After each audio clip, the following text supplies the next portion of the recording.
singers, welcome to singingtv.com. I am your host, Sara, and together, you and I, we're making singing simple. So, I wanted to talk today. I know I'm in a new room, it's a different background, all this kind of stuff. I realized that I'm just at home. I didn't want to be in front of the piano. I'm here. It's a new room. Cool. Get used to it. You can leave comments and tell me what you think. What I wanted to talk about today is basically why singers get a bad rap in terms of musicianship. What does that mean? You may have noticed that there are a lot of singer jokes, one of which, my favorite of which, is this one. So, the band is taking a break from the gig, and all of a sudden the singer comes out the door, and the band leader, the MD, musical director, is outside talking to the band and saying, okay, you're going to start in B, and you're going to go into 3/4 for 5 measures, and then you're going to go into, go to the dominant, go to the F sharp, but you're only going to stay there for 2 measures, and then you're going to go into F sharp minor, the parallel minor, and then you're going to go to D major, and once you're in D major, you're going to be there for 4 bars, and you're going to go into 4/4, and then a measure of 6/4 in the key of A, and then back into B in 3/4. And the singer, she's opening the door, and she looks out, and she goes, but why? This, that's crazy. I can't sing that. And the band leader goes, that's how you did it last night. So, what's the point of the joke? What's the point of my telling the joke? The point is that there's a lot of sort of discrepancy between the way singers understand music and the way instrumentalists understand music. Obviously, this is a generalization. It's not true, if you're an instrumentalist first and then you learn to sing, that's one thing. Or, if you're a singer and you go to a proper music school and you take theory classes and all that kind of stuff, that's another thing as well. But what I'm talking about is the generalization that we generally hear about singers.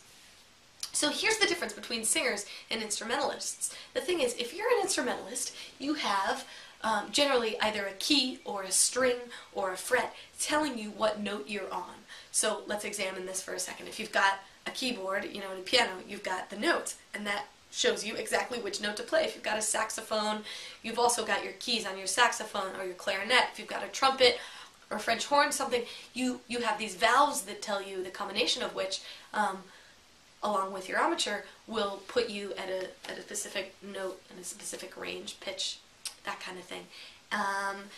Also on string instruments, whether it's fretted or not, on guitar and electric bass, or upright bass, or violin, or viola, cello, all of those instruments, we have our fretboard and the strings have certain pitches, and then depending on where you press them on the fretboard or on the fingerboard, that will change your pitch. Now, the thing is, we don't have that with the voice, do we?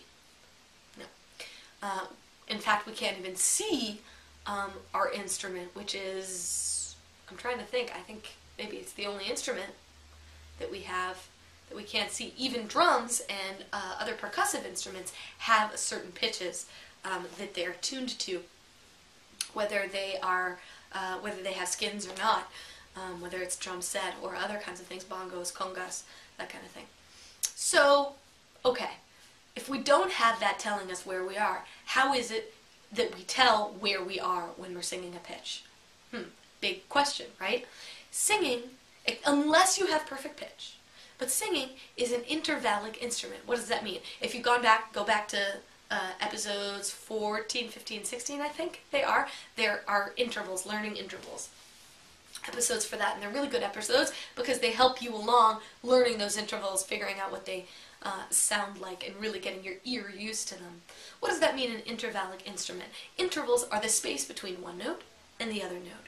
So what you're having to do as an intervallic instrument is first you have to, maybe either you see it on the paper or you hear it on a recording or something, you have to go, I have to sing that. So if the notes are da-da, you have to go da-da, and translate into your brain before you can sing it out of your body. And the thing is that if you're reading that on a piece of paper, if you're looking at your musical notes, say that, maybe C to F, if I don't have perfect pitch, I don't know what that is, but C to F, say around something like that, and if you've got a C to F, you have to look at that C to F, you have to know C to F, that's an interval of a perfect fourth. Only then can you interpret and sing C to F. You can't actually do that just by looking. C, F. Now, you can. The more learned you are, the more you'll look at that paper and the more automatic it will become. But really, the only way to do that at first is to think in terms of intervals. So whether you're thinking about your intervals as numbers, 1, 2, 3, 4, 5, 6, 7, 8, 7, 6, 5, 4, 3, 2, 1, you can do that. Or if you think about it in terms of solfege, do, re, mi, fa, sol, la, ti, do, ti, la, sol, fa, mi, re, do. When I think about numbers, I think 1, sharp 1, 2, sharp 2, 3, 4, sharp 4, 5, sharp 5, 6, sharp 6, 7, 8. And then on the way down, I might think 8, 7, flat 7, 6, flat 6, 5, flat 5, 4, 3, flat 3, 2, flat 2, 1. In the same way, we can think in solfege. And solfege, if you think about movable do solfege, and we'll do other episodes about these kinds of things in the future, but movable do solfege, besides just do, re, mi, fa, sol, la, ti, do, has these in-betweeners going up. It's do, do, di, re, mi, fa, fi, sol, si, la, li, ti, do. On the way down, do, ti, te, la, le, sol, se, fa, mi, me, re, ra, do. And eventually you'll get really good at it. Do, di, re, mi, fa, fi, sol, si, la, li, ti, do. Do, ti, te, la, le, sol, se, fa, mi, me, re, ra, do. And that kind of thing. So, when we talk about intervals and we talk about ear training and you're like, ear training, it's so hard, that kind of thing, it may be difficult, but once you get it, it really, really makes singing music, learning music, getting into your music so much easier. And, tomorrow I had a friend, a colleague, call me and say he's putting on this show, and the show's at a playhouse in Hollywood, and do I have any time to come down and sort of act as a voice coach for the people in the musical, because they're great singers and they're having they sound wonderful and all that kind of stuff, but they were having a hard, difficult time finding the key that they were starting in terms of the music that was coming, that was starting them off. So I said, of course I'd do it. Now, I think the lesson of that story is, as a singer, if you are able to just take some time, even 5 minutes every day, 5-10 minutes, just to go online. There are a couple different websites. I'll try and link them below if I can. Yeah, I will do that.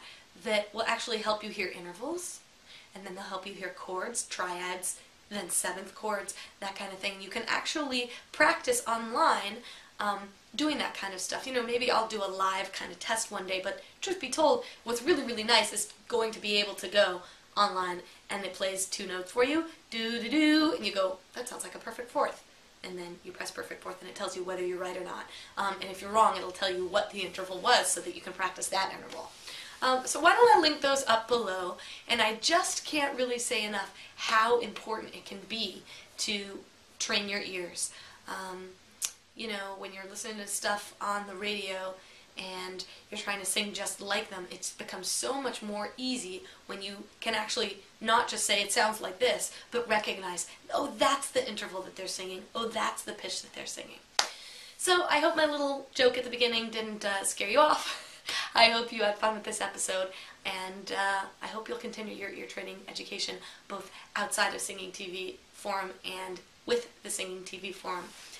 One more thing is that I've been getting a lot of comments and subscriptions and stuff at the YouTube video site, and while I appreciate those, and that's lovely, what I really want you to do is go to singingtv.com. That's all it is, singing, S-I-N-G-I-N-G, TV.com, and sign up for your email subscription. If you just go scroll down the page, you'll see a place where you can put in your email, and that will, anytime there's a new episode, it will let you know what it is, because sometimes we have episodes that are longer than the 10 minutes that YouTube allows, all sorts of other things. I'm getting into putting up videos on Vimeo. Soon we're going to have some very exciting interviews coming up, and those are going to be longer, and so I want you to make sure that you can access all of the content that we have here on Singing TV. Once again, I am Sara Lee, your host. This is singingtv.com, and together you and I, we're making singing simple.